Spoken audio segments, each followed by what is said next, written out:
All right, welcome to Unconventional, where women play by their own rules. I'm your host, Desiree Wodicker, Muay Thai champ, entrepreneur, mom, and your daughter's favorite fighter. And today, you guys, I have a unstoppable lady here on our podcast as our guest. She is a MMA superstar, a health advocate, a mom, and a community leader in Hawaii, is where I think you are now. Miss Angela Lee Pucci. Mm-hmm. Hi, thanks for Hi. Yeah, absolutely. I mean, I was really excited to have you on the show. I'm a huge fan, just personally, in the fight world. I know you fight MMA, I fight Muay Thai, and I've always watched you, I've watched your journey, and it is so inspiring. And as I've dug deeper into your story, I was like, wow, she has shared a lot with the world, and I want to be a part of that. So I'm super excited that you're here.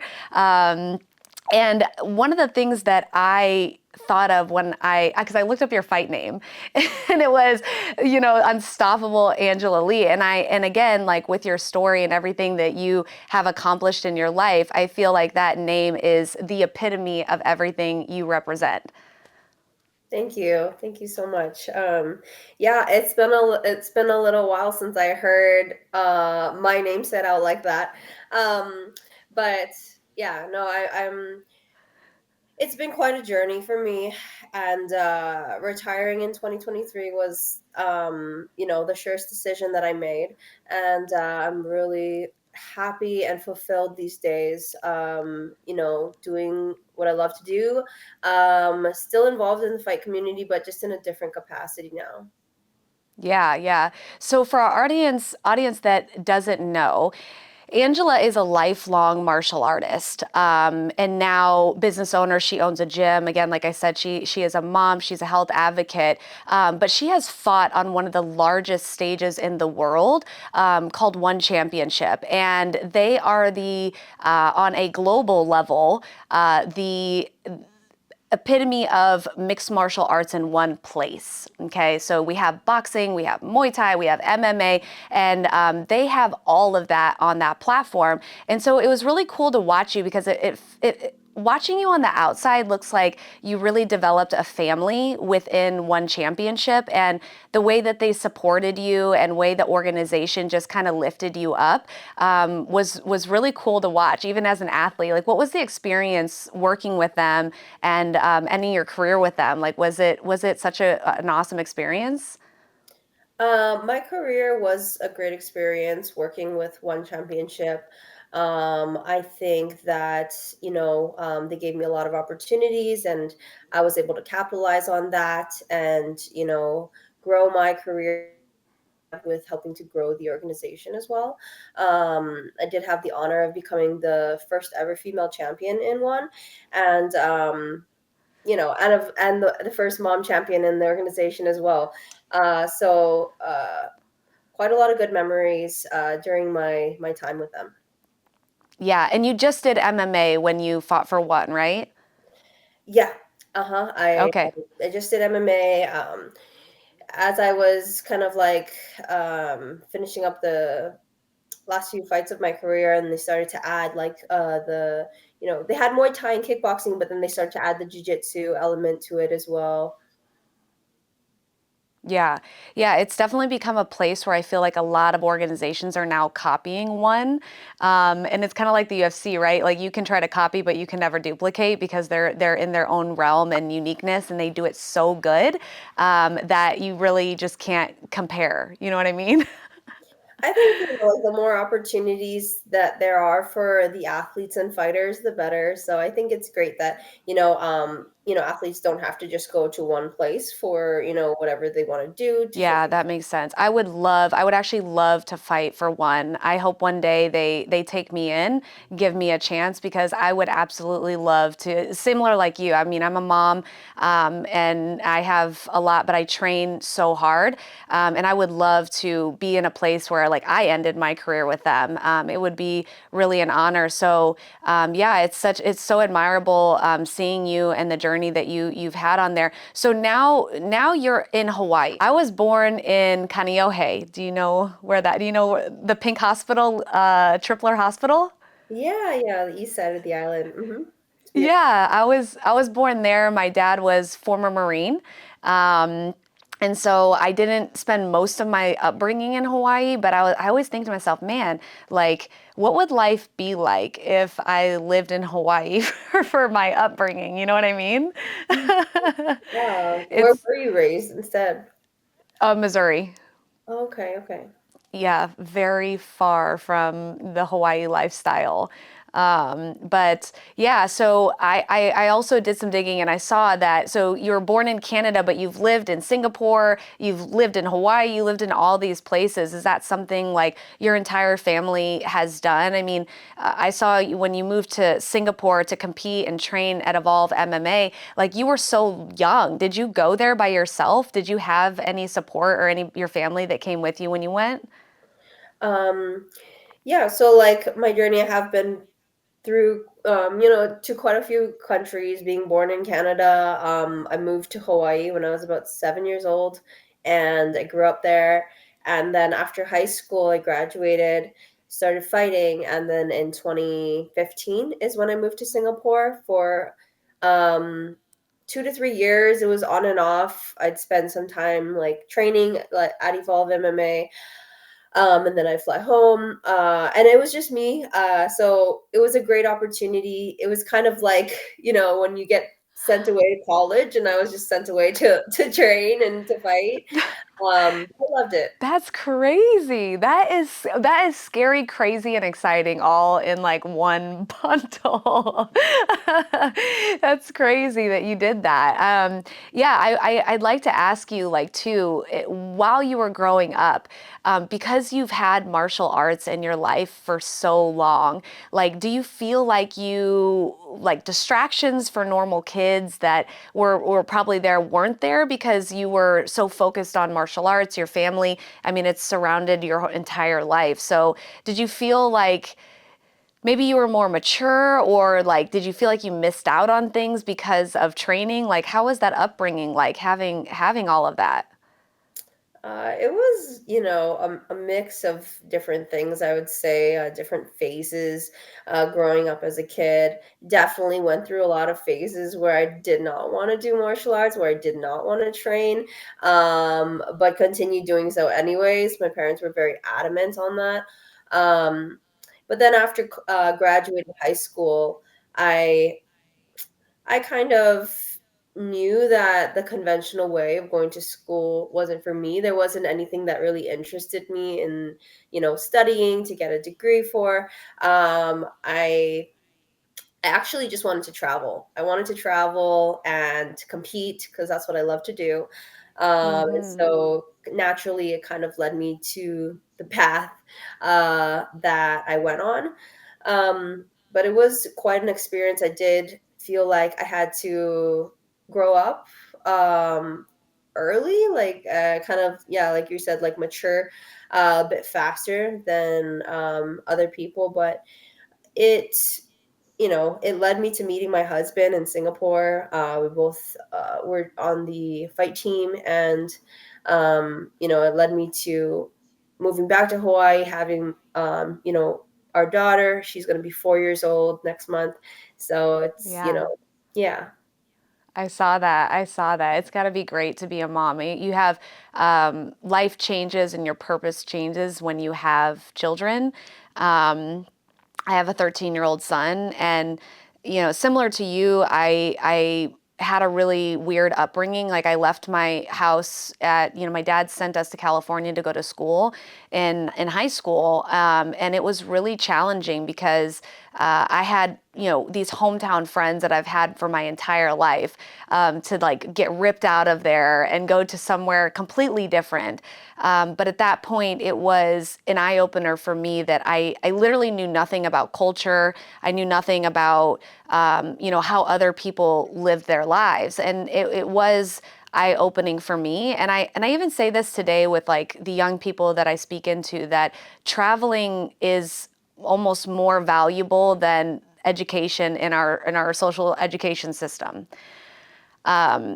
You don't learn the things that you learn outside of like what you do from traveling. And I think you also learn about other people and how to interact with them, which helps you with business and helps you relate to people, right? Mhm.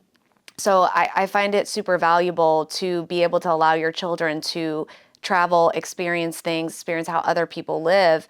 And yeah, that's awesome. So now you're in Hawaii. How is it training at? How was it training at Evolve though? I just have been curious because I see them. They've been become super popular in Singapore. My aunt lives in Singapore. She's like, come visit me, come da da da. And I was like, oh, maybe I'll train when I come to Singapore because traveling and training is like the best thing, you know? Like I saw you post something. You were at a seminar in Oregon, and you were like, yeah, work weekends away. I don't know if you were doing a seminar or what you're doing, but it's always fun to like travel, train, and teach, right? Definitely. I'm not sure how Evolve is now. I think it might be a bit different from when I was there, but when I was there, they had regular classes. It's crazy. They have classes from like early in the morning to late at night, and Hmm. their emphasis is train under world champions. So a lot of the instructors, all of them, have won world titles in either Muay Thai or Jiu Jitsu. Yeah, yeah, that's pretty amazing. I'd love to go there and train. I went to Thailand for the first time a couple years ago. I stayed for like a month. I was like, you know what? Like, girl, I was just in my mom mode and there was so much going on. And I was like, I just need to get away. And I'm like, you know what? I'm going to do this for myself. I'm going to go to Thailand. I'm going to go train. I'm going to go fight. And I just went for like a month and like isolated myself. And it was probably the best thing I could have ever done for my mental health, too, right? Like, just train, sleep, train, sleep. Yeah, it is nice to have that consistent like routine. I'm actually heading to Thailand next month. I'll be in Phuket Okay. for and it's really cool. It's with Combat Collective, and they're doing an intro to MMA retreat over there. Yeah. So I'm looking forward to being back in Thailand too. I love Thailand. Yeah, I saw that with Kaz, right? You're going to do the Combat Collective retreat as an instructor. Is that what it is? Yep. Mm-hmm. Awesome. Yeah, I did. I spent some time at Bang Tao. The guys at Bang Tao are so welcoming. They have an amazing program over there. So shout out to my guys at Bang Tao. If you guys ever want to go like overseas, train, Thailand, Bang Tao is one of the best places. The food, first of all, you don't have to leave and eat sketchy food. They have amazing, healthy food right there, amazing accommodations, and yeah, that looks like a really cool thing that they have going on with Combat Collective. It just offers an opportunity, especially it is all women, right? Yeah, that's right. Yeah, it really offers a cool, unique experience to train, do fun things, and still like have this feminine touch to it, which is something I find is really hard in the martial arts space. Is it's an aggressive sport, right? I mean, it's intimidating. It's really hard for regular women that may have not trained before to kind of step into a space and feel comfortable. And I feel like they do a really good job at that. And that's one thing. Like I know you work with women at your gym, right? United BJJ in Hawaii. Mm-hmm. Yes. And it sounds like, yeah, there's an emphasis on making martial arts less intimidating and being able to protect yourself, being able to feel confident in the space of martial arts. And every single day I'm always encouraging women to try it out. I mean, not only is it like a great workout, but I feel like you just could take out so much in one training session. Yeah, no, I definitely always tell everyone, but especially the ladies that when you train, it's so much more than just the techniques that you're learning or the skills you're learning. Um, but it's also so many other things, gaining confidence. A lot of people will come to seminars or self-defense classes. That first step is always, the hardest part. So I think that when you do offer experiences like, okay, we're doing an intro class for ladies only, and you have a different environment than how it would be co-ed. I do love teaching, men, women, girls, boys, everyone. But I think that when you, especially for girls, ladies who may be hesitant to try martial arts for the first time, I think, it can make them feel more comfortable being surrounded by, other ladies. Yeah.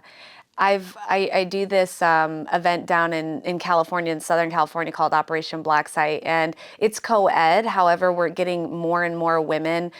We teach self-defense. I use Muay Thai as the hand-to-hand combat. We have wrestling. Mike Chandler came a couple times. He used to instruct there as well, and weapon handling, all the things. But I just feel like the feeling that you get when you see a woman like just cracking pads and then like smiling afterwards, and like that boost of like just energy that you can see that they're having a good time, like that part is just so fulfilling to me. Like I don't know about you, but like I just get off on it. I'm like, yeah, let's go. Totally. Yeah, that kind of energy is contagious. Love it. Yeah, I'm always telling them like, and even at the end of like my block, I'm always like, guys, you need to find a gym near you, whether it's Krav Maga, Muay Thai, and they just look so pumped up. Yeah, that's like invaluable. And yeah, it looks like you're doing that literally every single day. So one thing I do like always talking about with people is this show is really about, yes, human empowerment, but how the world of martial arts and business kind of collide, right? I don't always have fighters on my show. I like to have women that have sometimes have nothing to do with martial arts, so that I can tie the ideas and the concepts and disciplines of martial arts with their worlds. But I find you really interesting because you were able to take your career and kind of evolve and transition to next stages of your life and be what it looks like very successful with that. I'd like to talk about how you were able to transition from fighting into the next stages of your life, right? Which is owning a gym, which is running businesses while all being a mom.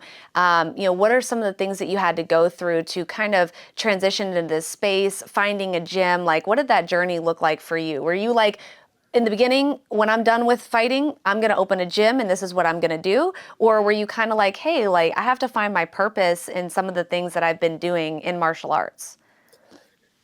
So, when I was fighting, and I think many fighters have this mentality, like it's just plan A. Like they don't have a plan B, and they're all in. And part of you has to be like that, so that you can, like really focus in on your goals and what you want to achieve.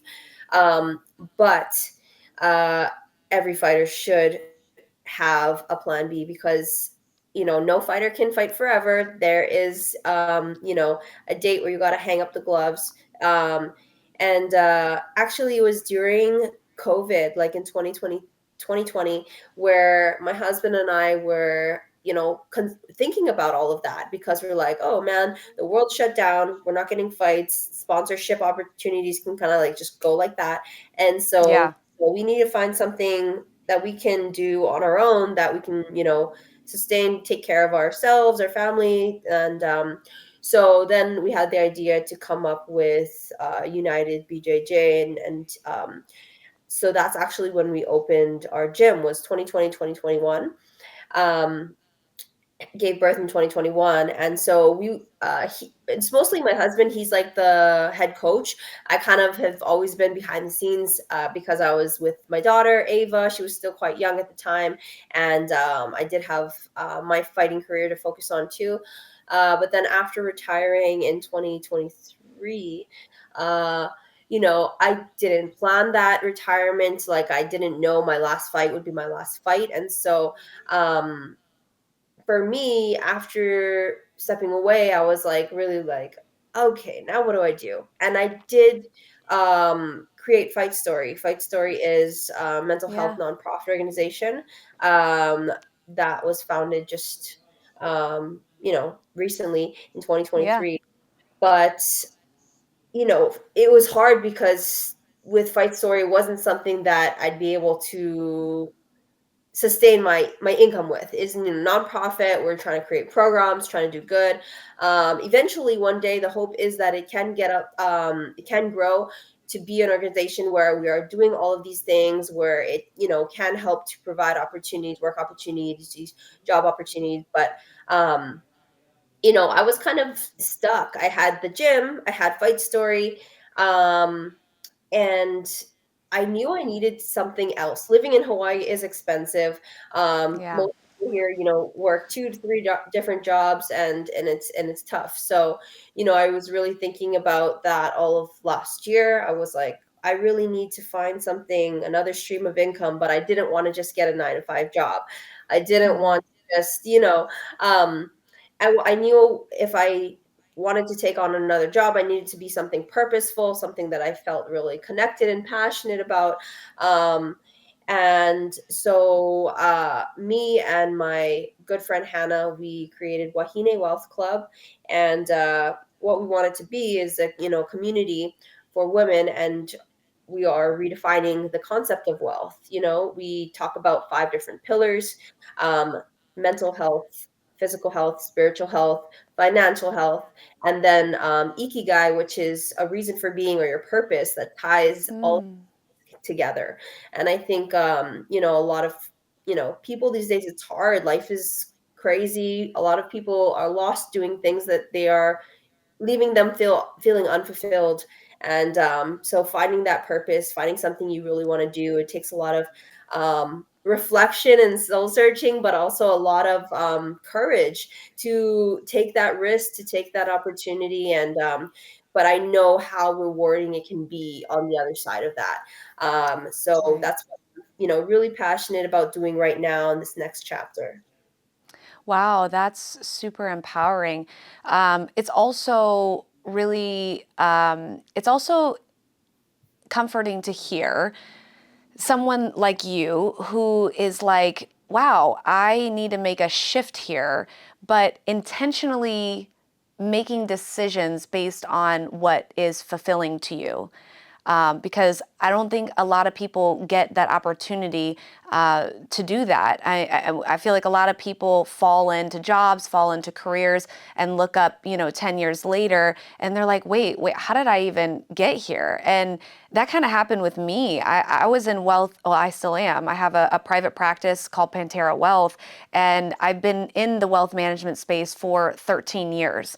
I left a really big firm, Morgan Stanley, last year to kind of move in a different direction. But it took like a good year to uncover that and find out what the path would be to make a transition to doing more fulfilling things. And there was rejection. There was points in time where I was like, maybe I'm not supposed to be doing this, because I tried to do a couple deals, they didn't go through, and it was hard. I was like, well, maybe I'm thinking of this wrong. I've been doing this for 13 years. It made me question, right? But then your heart tells you, no, I feel like there's something else out there that I need to do. And you just have to keep digging. And eventually God is going to like show you the path. And that's really what happened. And for some people, I think they get stuck in places, and they think that's the end all be all. And I never encourage something like that, because I feel like if, I told my sister, she's in medical school, if this is not something that you don't want to do, you can shift. You can shift. You just need to take the time to find the right path out. And I try to tell people all the time, like, if you love something enough, if you have enough passion for it and it's been in your mind and your brain, just go for it. Just go for it. Some people can drop everything and start a brand new life. We only get so many opportunities in life to kind of rewrite our story. It, you know, there's been a couple times in my youth where I feel like I was able to rewrite the story. I was like, I don't like this version. I'm not really happy with this version of me, and I'm just gonna like rewrite this, right? we, we adjust and we change as human beings. So for some people out there that may be discouraged to kind of take that path, like, I love having these conversations, and maybe this touches someone today that's like, God, I always wanted to run this business. I always wanted to do this thing. And listening to these women is going to help me do that. The one thing I do want to give to our audience, because one conversation I feel like I've been having a lot lately is about pressure, dealing with pressure, dealing with the change of pressure for women, the expectations for women, and the mental health aspect that goes along with that. I've noticed that it's becoming harder and harder for people, not just women, but just we're talking women now, to handle pressures of society, right? Whether it being a provider, whether that being a mom, a spouse, a business owner, all of these things, and it can be heavy at times. And from you, I feel like looking at your story, rewinding all of the backtrack of things that you've gone through, I feel like pressure has been one thing that has been maybe a constant in your life. And correct me if I'm wrong, but dealing with pressure can be heavy. And so I'd like to get your feedback on how to deal with pressure, how maybe you're dealing with pressure now, and how you have in the past with other things that you've gone through. Hmm. I think that we all face pressures of different kinds, in our life, whether it be from within yourself and the expectations that you have, with whether it be outside factors like your environment, school or work, um, or if you're an athlete, your performance. um, and I think pressure is like a double-edged sword. So there's two different sides to it. I think that, of course, it can do a lot of harm if we're not prepared to handle um, the situation, and we don't have tools in place to deal with our pressure. But then I also think that pressure can be a great motivating factor, a great tool, because I think that it can create movement. I think there's just saying like um, there's so many different sayings about pressure, but I just think there's two ways to look at it. It can be useful and helpful, but then it can also be detrimental at times. Yeah. Yeah, I mean, pressure is absolutely a privilege. Pressure is a privilege. I think you and I can probably, as athletes, relate on that level. Yesterday, I sparred like 15 rounds with these boxing girls, and I was not. I was not trying to do that yesterday. And I was like, you know what? I got to go through the fire. I got to put myself through the fire. I grow in the fire. I live and thrive in the fire. Like, I'm just going to get this done. And right now, I have the opportunity, right? I always remind myself, hey, 5 years from now, I'm not going to get these opportunities. Right now is where we're at. This is where my feet are. But shifting to pressure and it being heavy, I've talked to so many young girls as of late that are dealing with pressures in their home or pressures in school or pressures from their family. And it seems so overwhelming to them where they're in tears and they can't see outside of the scope and the bubble that they're in. And maybe that is something that is part of society where they build this bubble around us and we think the bubble that we're in is our end all be all. And there's so much going on that's challenging for them to look outside of that bubble. You know what I mean? Hmm. I definitely hear you and feel that, and have lived through that as well. um, and I think that um, I think sometimes now, at I'm going to be 29 this year, like looking back to like young Angela when I was just starting out my career, 18, 19 years old. um and even before then, I think a lot of times now kids these days, they have a lot to deal with. They have a lot more than we had to, a lot of than our older generation had to consider, because we have new things now like social media and how toxic that can be. And there's a lot of different tools now that we can use to help, make the world a better place. But there's also a lot of things that make it, not so nice of a place. And um, I think that we are all capable of handling pressure if we have that right support, if we have that community to lean on. I think that us as human beings, like the potential we have is you know unquestionable. But if you don't have the right support, the right stability, the right people to help you along the way too, that then it becomes really difficult. So I think that the people you surround yourself with is very crucial to help you manage that pressure. Yeah. So for young people that feel stuck, maybe, or maybe are in this exact stage in their life, and maybe they don't have martial arts, what are some things, in your opinion, that young people can do to start reaching out and not getting help, but maybe finding a community or finding mentorship? Or what are some things that they can do to help them if they're having a hard time? I think that, it's really important that we all have different outlets in our life, to relieve stress. And that can take many different shapes and forms. Martial arts is a great outlet. But, outlets could also be music or, art, drawing.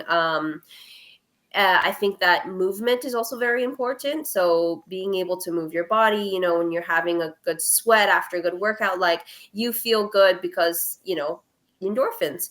Um, Other simple things that kind of, seem like not a big deal, but they seem like they can be overlooked, but they are crucial. The food that you're eating, are you being hydrated? Are you sleeping? Sleep is super, underrated, but super necessary, especially for kids. During those years, like where their body's literally growing and they need this sleep. But I know that so many kids, like, they don't prioritize their sleep. They want to stay up late and all of this. But these kinds of basic things, I think, are important. But then the most important aspect, I would say, is being able to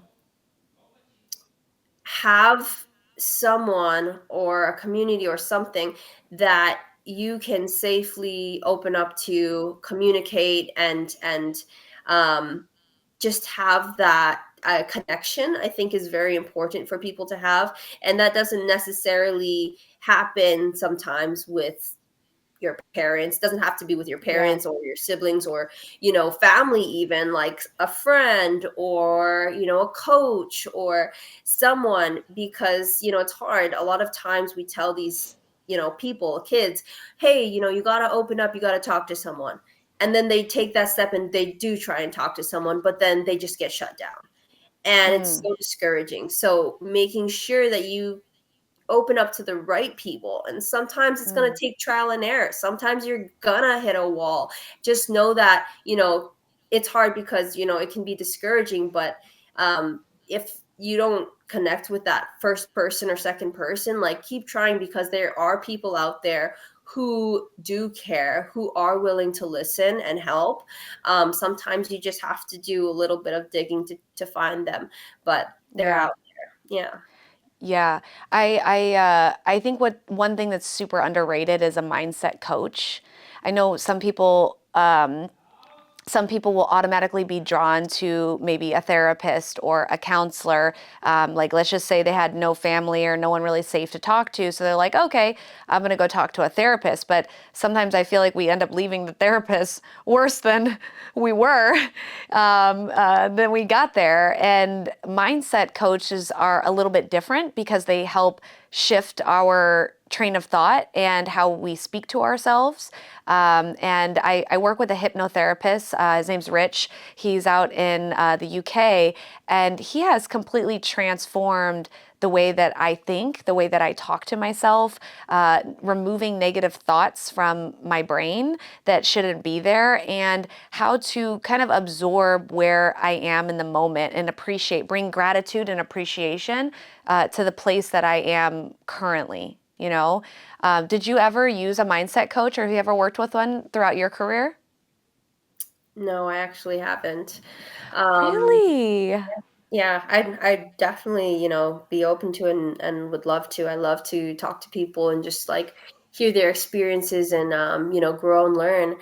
Um, but I think, in this day and age, right, it's so digital. Like, even if somebody doesn't have access to someone like that, or like you're saying, they don't have any friends or family to open up to, um, there's so many tools online. There's so many podcasts. There's so many, interviews out there where you can hear from, um, maybe you see someone that you want to be like one day, or you want to attain this level of success in business or in whatever it may be. There are people out there like that. You do the research, you try and listen to interviews, and then you can learn that way. I mean, books, there's like endless, right? So I think that, don't limit yourself to just who's maybe around you or by you. Like, expand and go beyond that, because at the end of the day, we gotta help ourselves, we gotta save ourselves, and kind of just having that problem solving mentality is gonna get you really far.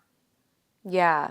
Yeah. I feel like even too, even if you do have family around you and you have people, friends around you and things like that, it can still be lonely, right? Like, I don't know if you felt that way. I mean, you have a family that's engraved in martial arts, everybody trains, you've had championships at young age. And sometimes like if there are a lot of people, sometimes like, that journey can even just feel lonely by itself too. Yeah, my like childhood growing up, like training and then like leading into competition, was different, and I think everyone in their own journey feels alone, even if you may be surrounded by people, because it's hard. Nobody is truly knows and understands what it's like to walk in your shoes and to have your brain. So it's a unique experience, but being able to openly talk about those feelings and experiences, is very important, right? If you're Yeah. in an environment where you don't feel like you can open up and share what you're feeling, share what you're thinking, you kind of start feeling pulled away from actually who you really are. And sometimes a lot of people get stuck in putting this mask on of who they think they should be, and like the Mm. expectations and going back to the pressures, but getting back to your true self, like that's the goal, right? That's what we're trying to live this life to the truest, you know to finding who we are and getting back to that. So I think that sometimes it's, about peeling back the layers instead of, in order to grow. Mm. Yeah, that's amazing. That's amazing. I always like to say, the term fight like a girl. I always, I always like to put that term in my head like, Des, you need to fight like a girl.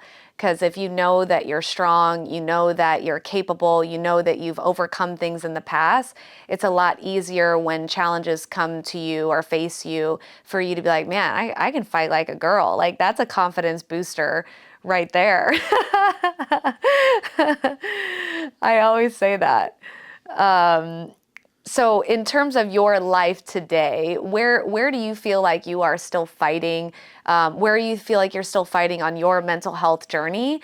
And what are like some of the things that you're currently doing to keep you on an even positive path, right? Of hope, of gratitude. I know you have a 4-year-old daughter with you and your husband, and that probably provides so much purpose than what you did before you had your daughter. So, what does that look like today for you? With my daughter, I think she really helps me to be very present, to live in the present. And, if you look at any young child or babies, that's really like, um, that's what they do. They don't, think about the past. They don't think about the future. They really just live. And it's a beautiful thing to see that and try and emulate for myself. Um, these days, it took a long time to get to where I am today. And I think a lot of, people see just like the end results and see like, oh, she's in a good place now. And it took like so much hard work, so many, sleepless nights to get to where I want to be. But I knew that I wanted I knew, like, I kind of like, it's hard. Like, I knew that I wanted to be doing something purposeful and meaningful after my life, and trying to find that after stepping away from fighting, which is what I've done like my whole life, was really difficult and challenging. But I think that, I wasn't counting on, anyone to kind of solve that for me. I needed to do a lot of my own reflection of like really finding out, well, who am I? What do I like? What am I good at? It's interesting because you've gone through that journey like you've explained, but you're still doing this now. Like I don't feel like that journey ever ends. Um, Things like depression, things like, yeah, like depression. I mean, that's just one thing right there. I mean, when I was 16 years old, I got into a very traumatic motorcycle accident. My uncle died in front of me. I had reconstructive surgery on my jaw. It was really debilitating towards all of the goals that I had set for myself. And if you knew me back then, and my friends can say, like, I played varsity cheerleading, soccer as a freshman, had great grades, had great friends, had everything, and everything kind of just crumbled down on me. And I fell into this like really dark place where I was like, I almost had like the survivor's remorse too, where you end up living and the other person doesn't, and had some suicidal events that I felt. And it took me a while to kind of climb out of this dark place. And then it carried on into my older years. And then I had my son at 21 at a very young age, and he gave me a different perspective about life. And I was like, wow, I need to be strong because this human is now looking to me for guidance and I have to take care of them.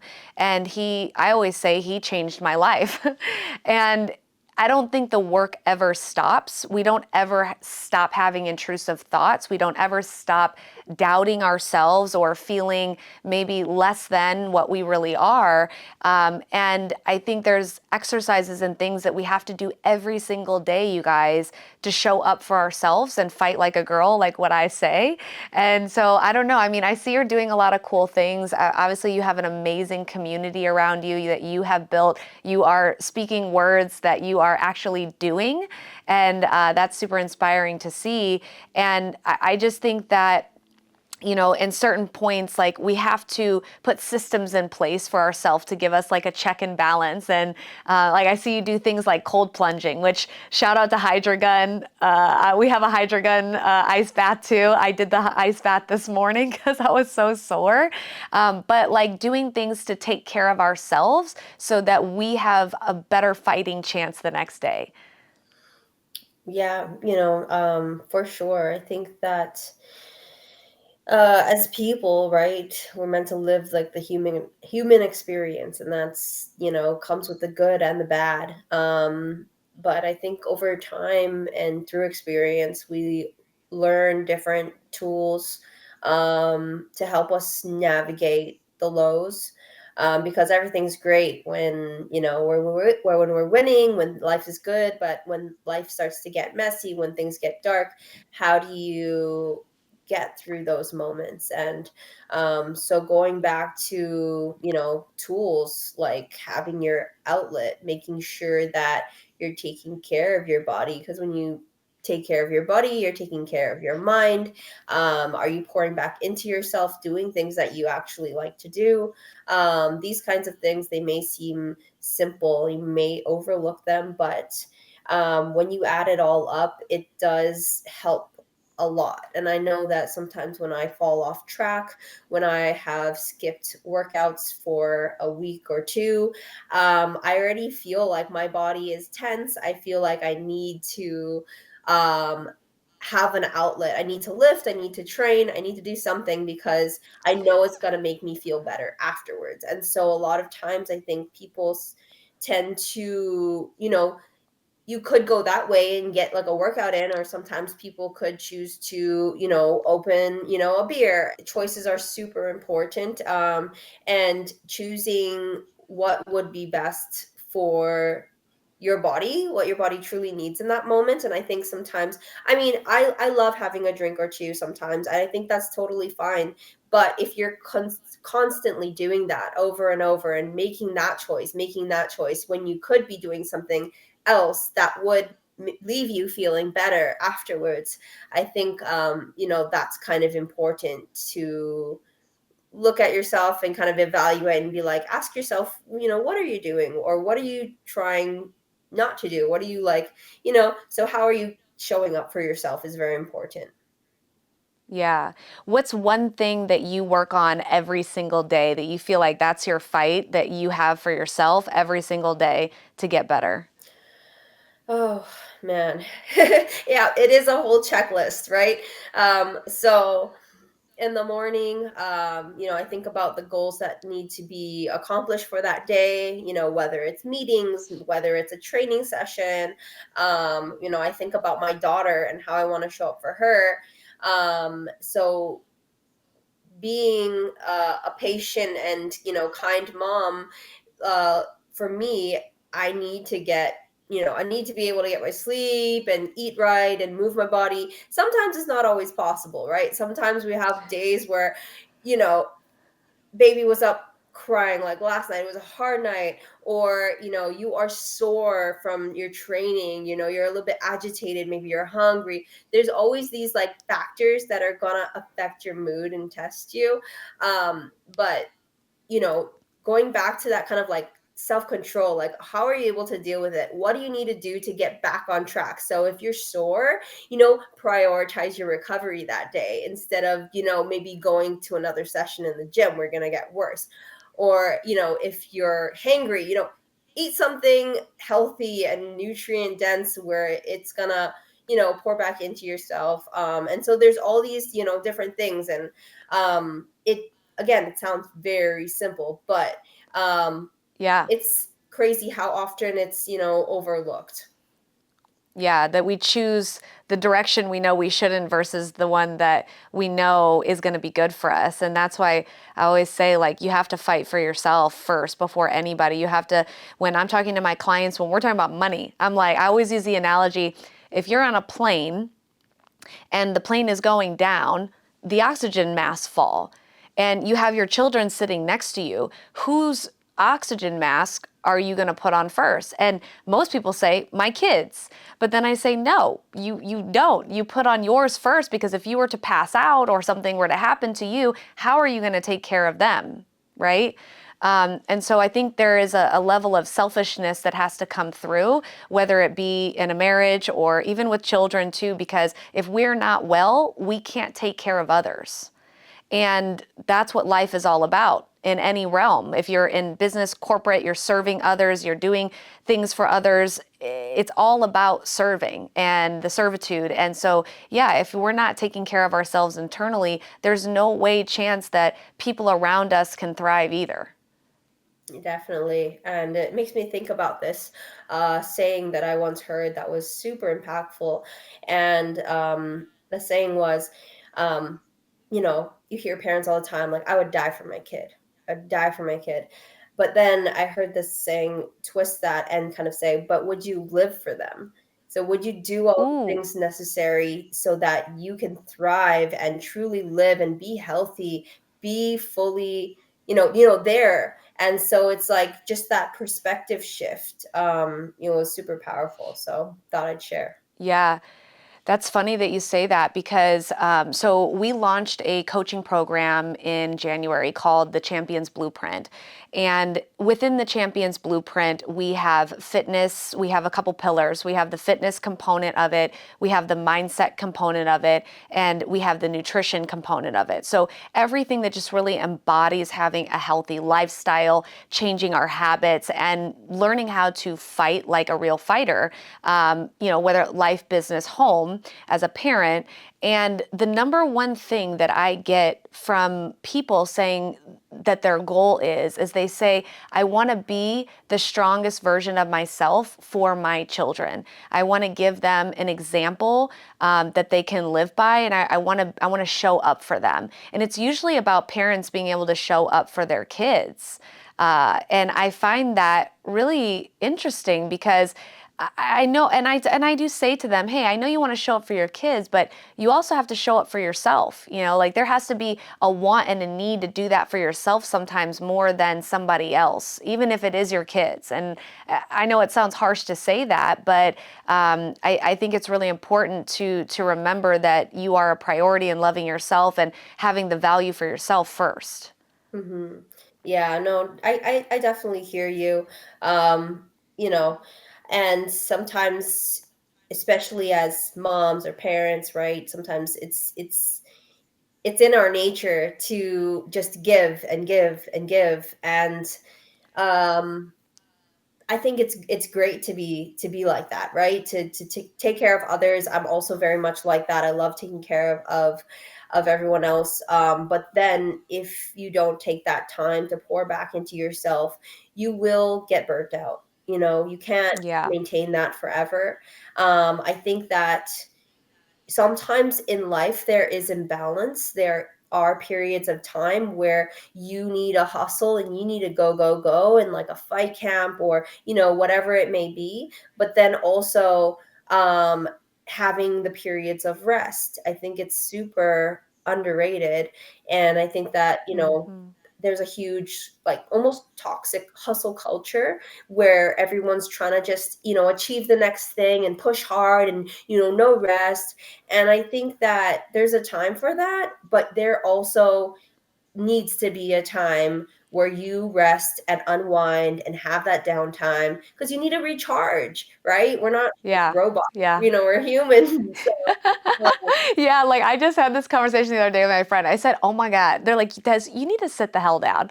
And I was like, "But I feel like there's always something to do. There's always something I gotta attack. I gotta, and I almost have anxiety from not doing anything."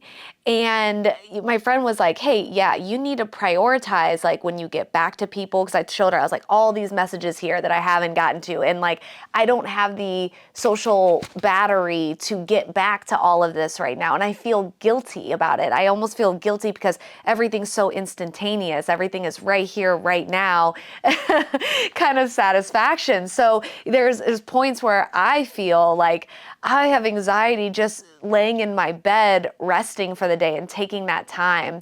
And I've had to shift my mindset to no, Des, you need to sit down, you need to relax, you need to take a second. Nothing is going to change dramatically from now and the next 24 hours that cannot be solved.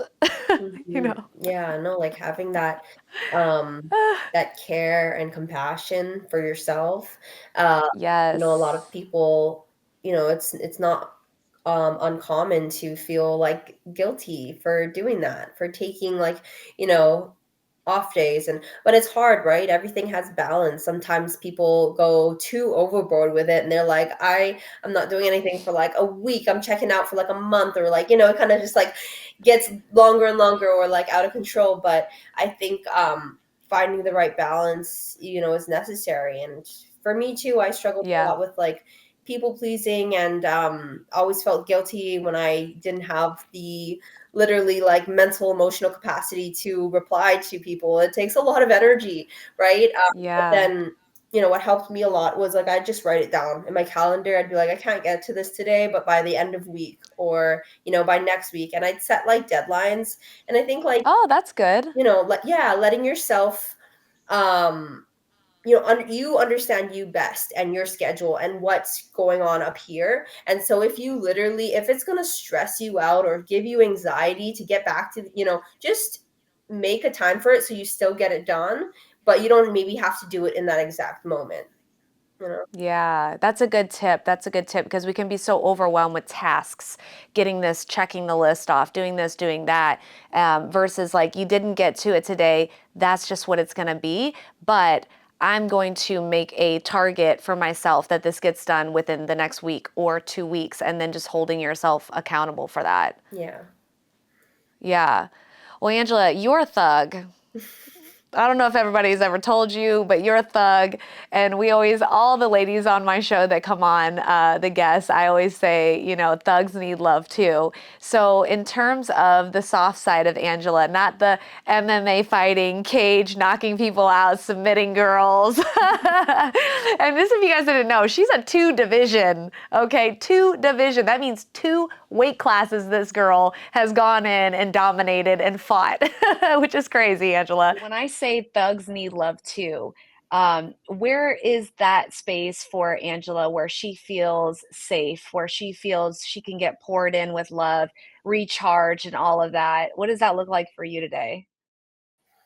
Oh, that's definitely, with my husband and my daughter, and I value them so much.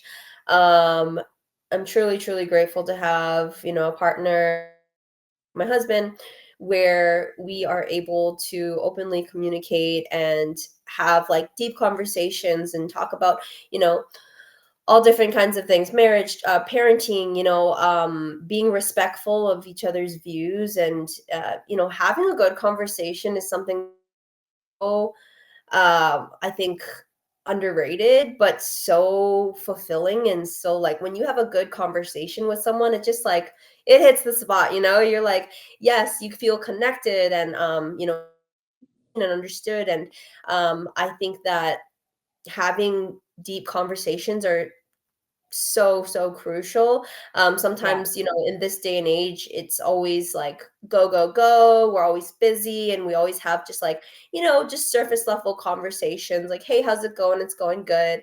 But if you're able to, have a little bit of a deeper conversation, take it an extra, you know, two levels, and it's really nice to be able to do that. But you can only do that with few people. I think sometimes it's hard, but I'm really grateful for my circle, my husband, and my close friends and family and gym family.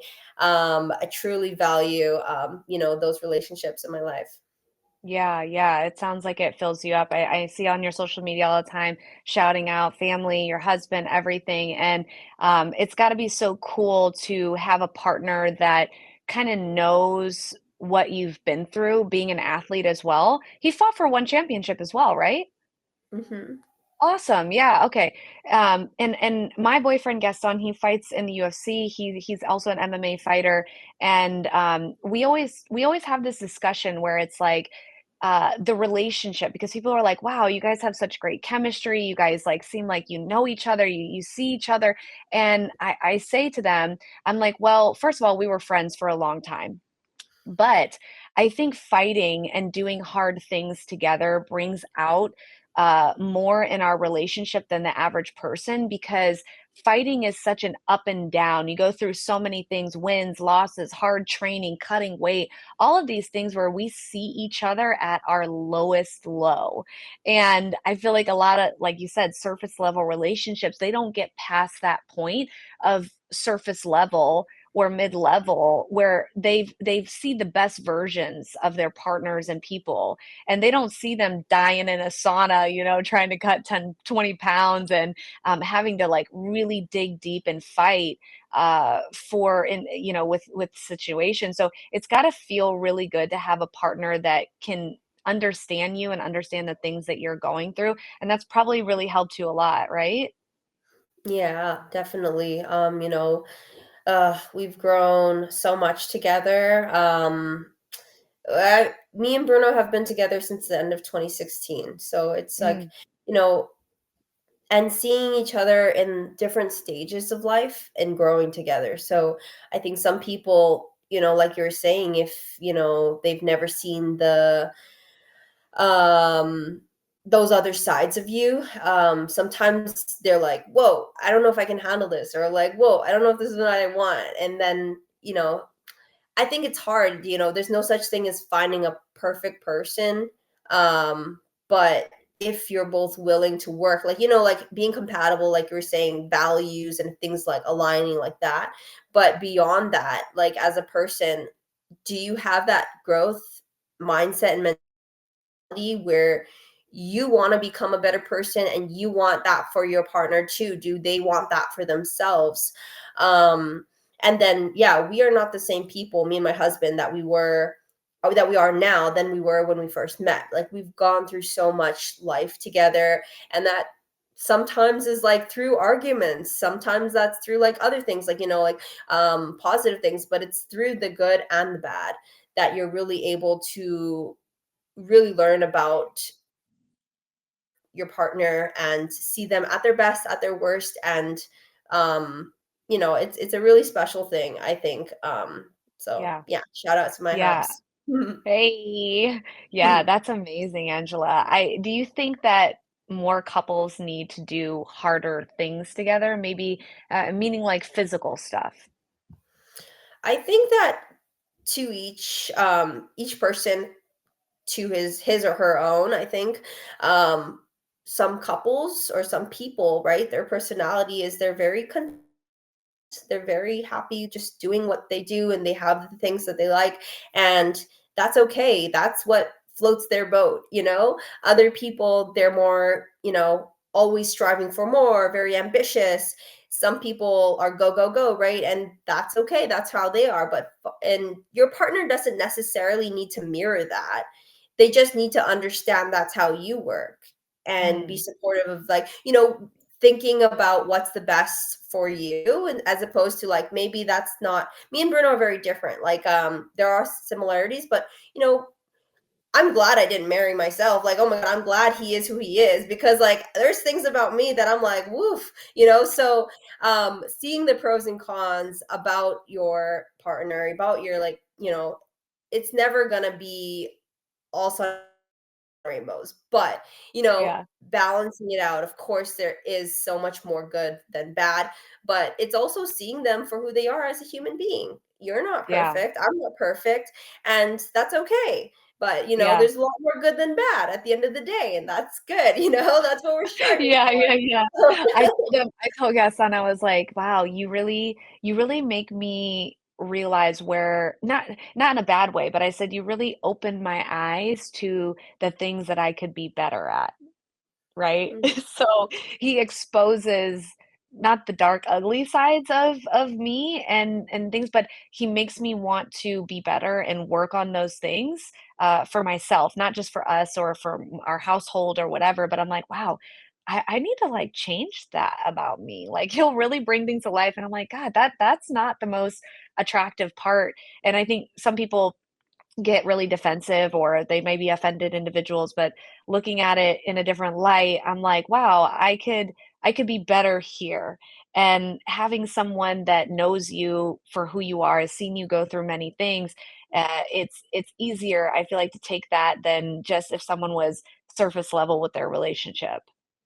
Yeah, it's really nice to have someone to like level up with together, but then also having grace for each other and ourselves to be like very much, I think, like being loved for who you are, and not Mm, just for, what you do. And like, I think outside of our intimate relationships, right? Like our circles of friends or people beyond that, like they just see us for what we do.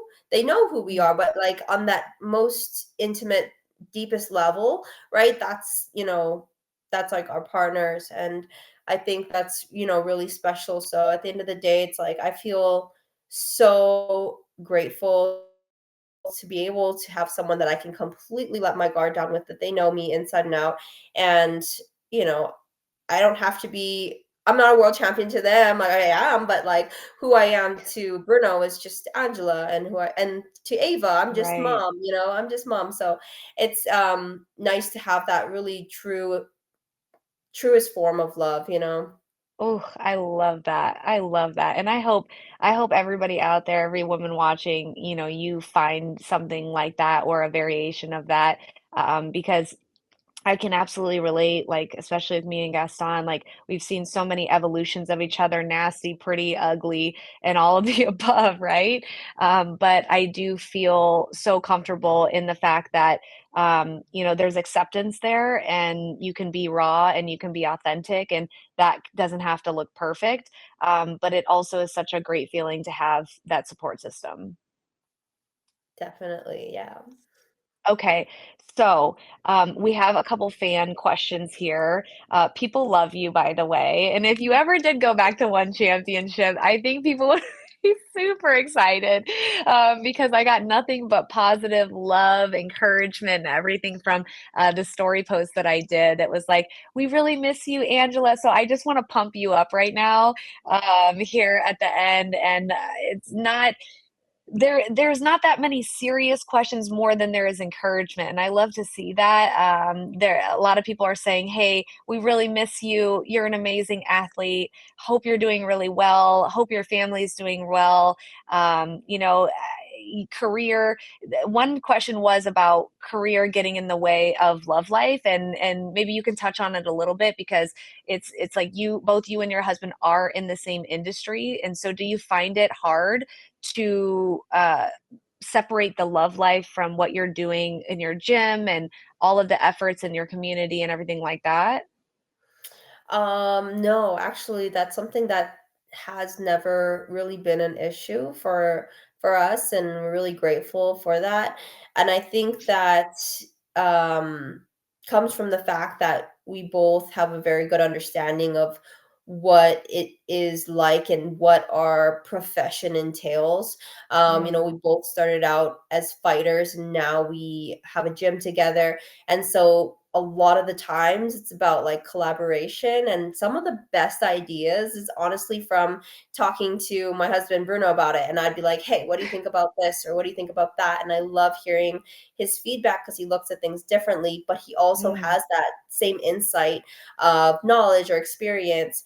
For us, it's never been an issue, and I think that when you find the right person, and when you're both, passionate about whatever it is that you may be doing together, if it's a business mm, or a sport or hobby, um, you know, it's gonna just add to the situation, right? It's gonna add mhm. to it in so many different levels, whether support or ideas or something.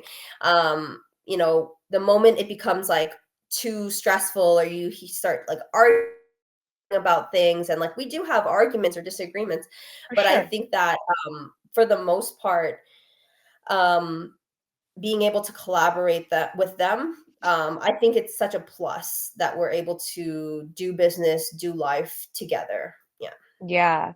You know what, Gaston and I call it? We call it think tanks.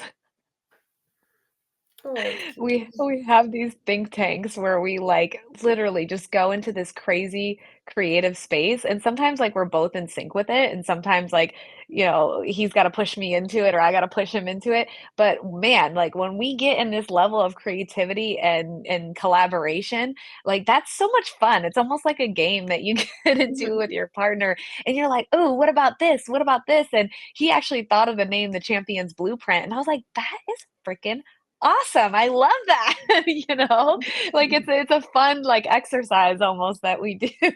I think it brings us closer, but who knows? Okay, so yes, the last thing I really have is just, radiation of like your story. And thank you for being so open and honest and transparent about your life to the world. And yeah, people are really, you don't know how much value you add and the people that you touch in telling your story, and not just you but everybody, people in general, getting to places of vulnerability and how that affects our relationships. So it seems like people are very grateful for that. So I will also say thank you for your story and everything that you pour out into your community. And so I usually make a quick anecdote or lesson from the ring that it kind of applies to your story. And one of the things that I can think of is just like the name that you had while you're fighting at one, which is unstoppable. And I think if you change your mindset and your mind frame to I'm unstoppable, I can achieve all things, I can live the best life that I can with my capacity, I think life becomes a little bit more lighter. and there becomes more positivity that surrounds the world and your relationships and everything around it. And the same thing applies to fighting. You know, you win, you lose, you got to get back up, you have to be unstoppable, and you have to have this optimistic, output on life. And if you just keep plugging away and picking at that, like at some point, you'll have more better stories than you will bad. That's how I see it. Yeah, no, for sure. I mean, being on, it's funny, like being on, like my nickname, right? But I have had losses in my careers, have gone through a lot of adversity, and I think that's the thing, to get to that other side of, being resilient. Maybe that comes with going through a lot of hardships and struggles, and so um, just knowing that life is full of those experiences of hard times, of good times, and how we navigate those moments and who we navigate those moments with is most important. And so, at the end of the day, um, your life is your life, and you can really make it as grand or as as whatever you want it to be. I think that makes you unstoppable, that like mindset of you doing what's best for you, and setting those dreams out, and I think like never limiting yourself to what you're capable of. Yeah, that's amazing. I love that, Angela. So to close this out, can you please let us know what are some cool things you have going on? You mentioned Combat Collective. People can still sign up for Combat Collective right now, women? Yep, yep, that's true. I think it starts the last of April, in Phuket, Thailand. So if you do want to join us, there are spots still available, but we are going to close it soon. So I would encourage you to go to the website and check it out. If you're ever in Hawaii, please come and visit us at our gym, United BJJ. And, I look forward to doing a lot more, interacting with a lot more people. So, for seminars or events, just, you can follow me on socials. And yeah, thank you so much for having Yeah. me today, Des. Yeah. And what's your socials? Plug your socials in here for us, Angela. Okay, so my personal one is Angela Lee MMA. And then we have Fight Story Official, and then there's Wahine Wealth Club, United BJJ Hawaii. We're doing a ton of stuff. That's amazing. A That's lot going on. amazing. Well, ladies, today we learned that fighting like a girl means that the road of becoming unstoppable is never ending, and you can continuously shift and change that narrative for yourself and your life. Make sure you guys like and subscribe. If you have guests that you want me to have on the show, please let me know in the comments. And remember, we play by our own rules every single day, and we'll see you guys next time. Angela, thanks so much. Thank you.